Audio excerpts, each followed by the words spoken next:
Olá, tudo bem com você? Como é que você está? Vamos fazer um videozinho aqui de improviso com uma questão bastante interessante. Espiritualidade ou reclusão? Isso é muito interessante. Espiritualidade ou reclusão?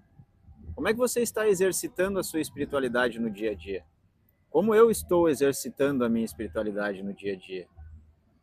De que forma esse exercício e essa busca por mais espiritualidade, por expansão da consciência, está sendo algo para que eu aplique no meu dia a dia, na minha vida, e que eu consiga ver a vida com outros olhos?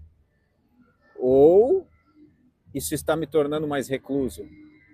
Está me afastando de pessoas, me afastando da sociedade e de alguns prazeres maravilhosos que a vida tem a oferecer para a gente? Vamos refletir sobre isso? Qual o convite que é essa reflexão? Muitas vezes, quando a gente começa esse caminho de autoconhecimento, de expansão da consciência, de tentativa da reforma íntima, de despertar da consciência, a gente começa a ficar naturalmente mais recluso, mais fechados, porque a gente está buscando algumas verdades, algumas explicações. E muitas das nossas rotinas, daquilo que a gente fazia no nosso dia a dia, já não faz mais tanto sentido. E muitos convívios que a gente tinha, círculos de amizade, também eles vão se afastando da gente e nós vamos nos afastando deles. Às vezes porque os assuntos não batem mais, né? A energia começa a ficar diferente. Isso está tudo bem, isso é normal, vamos dizer assim. Não, normal não, isso é comum, bastante comum. O convite à reflexão vem pelo seguinte: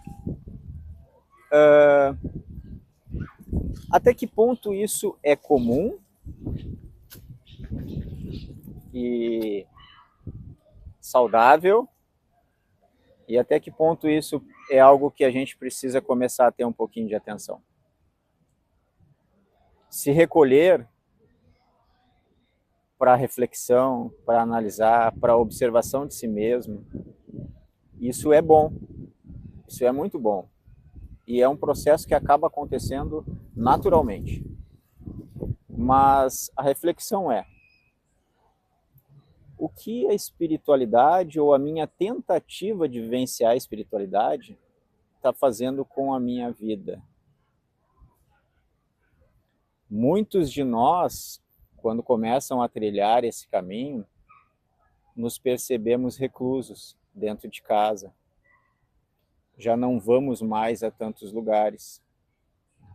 Às vezes o medo, e até um medo inconsciente, porque alguns lugares têm algumas energias mais agitadas, mais pesadas, vamos dizer assim.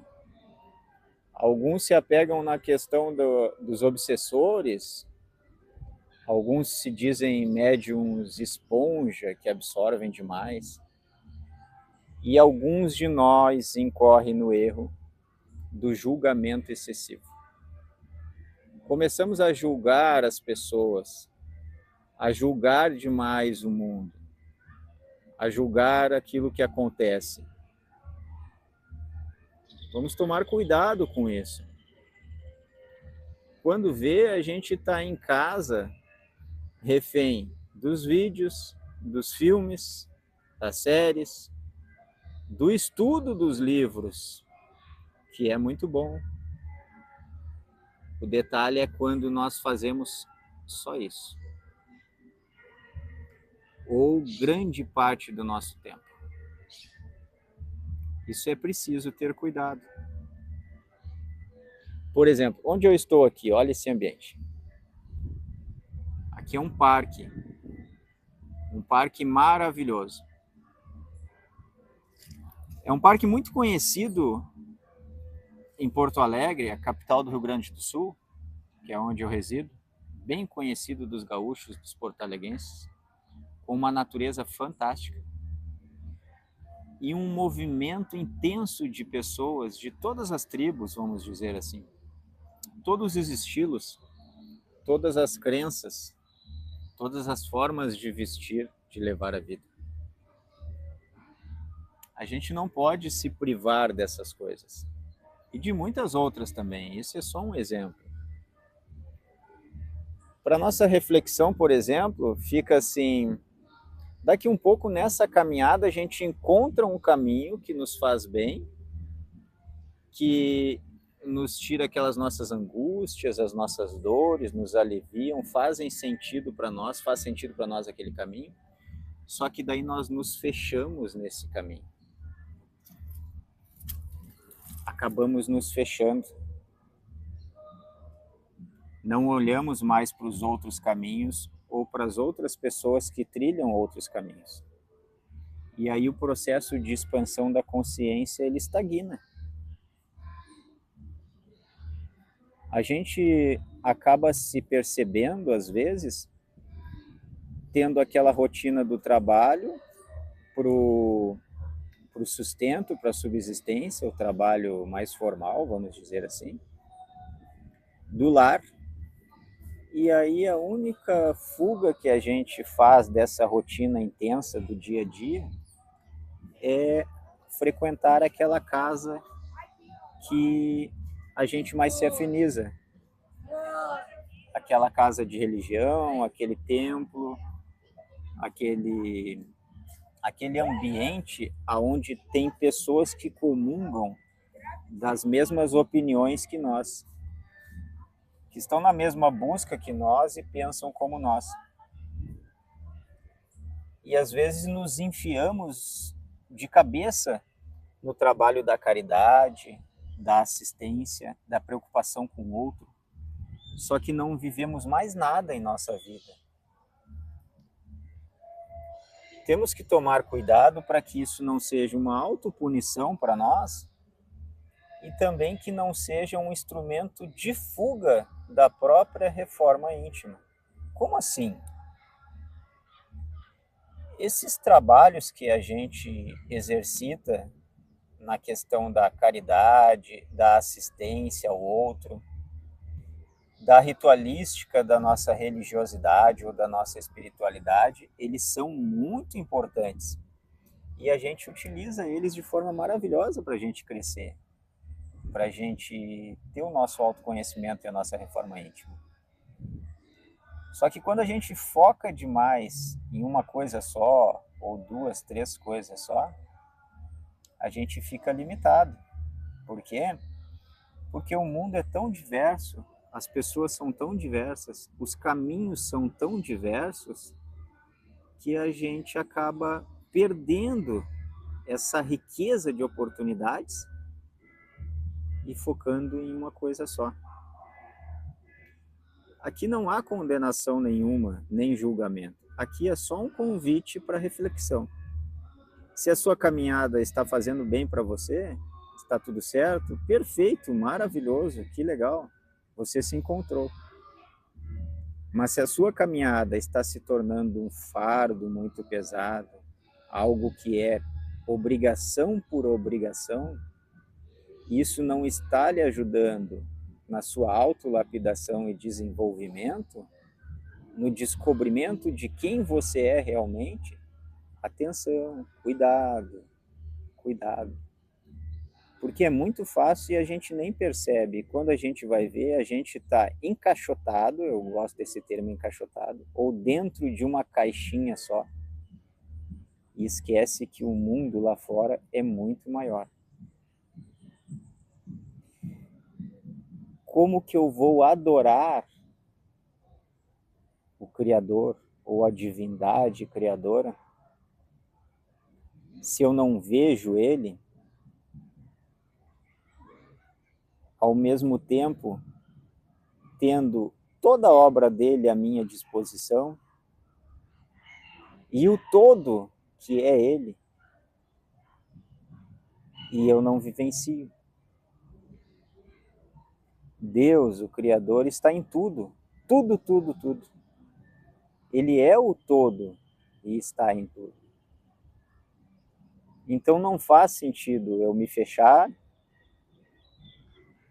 me trancar dentro de uma caixinha que só tem ali mais a alimentação das minhas próprias convicções e as minhas próprias certezas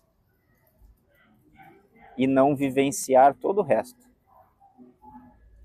resto de possibilidades que existe, que está à nossa disposição. Gente, isso é só um convite para reflexão.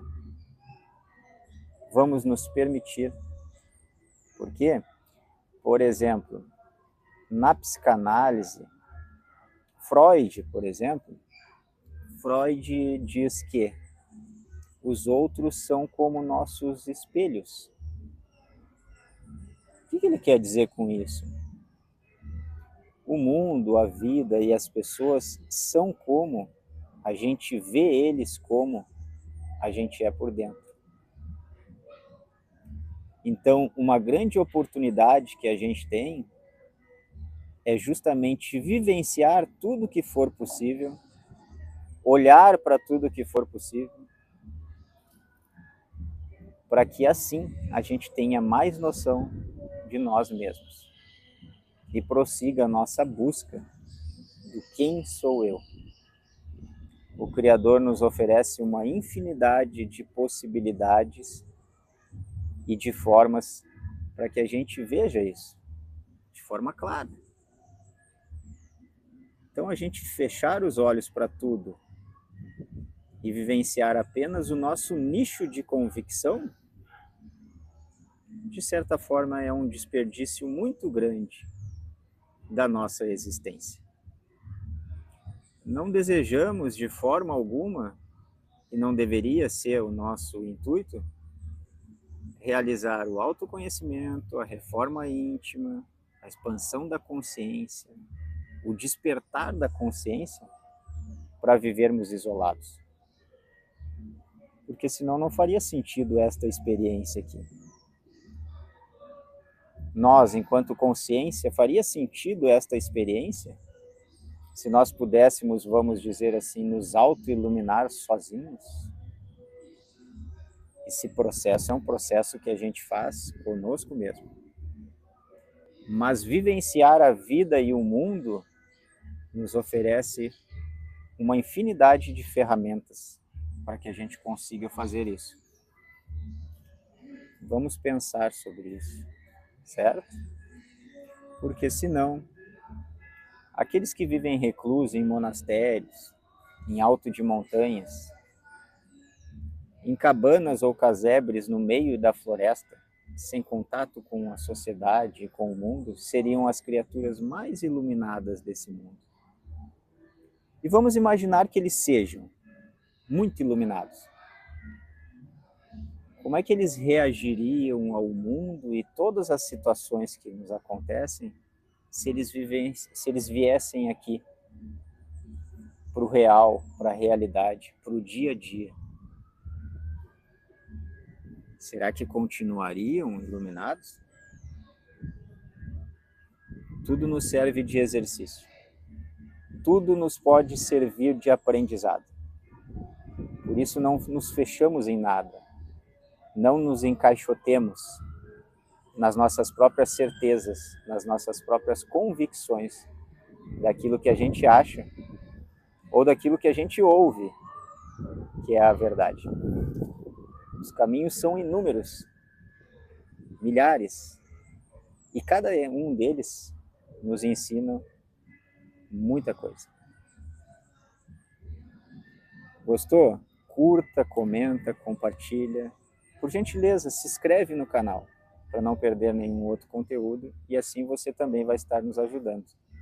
Põe aí embaixo para nós aí a sua opinião, a sua observação sobre esse tema que a gente trouxe hoje para a nossa reflexão. Muito obrigado por você estar aqui conosco mais uma vez. Fique com Deus, um grande abraço e até a próxima.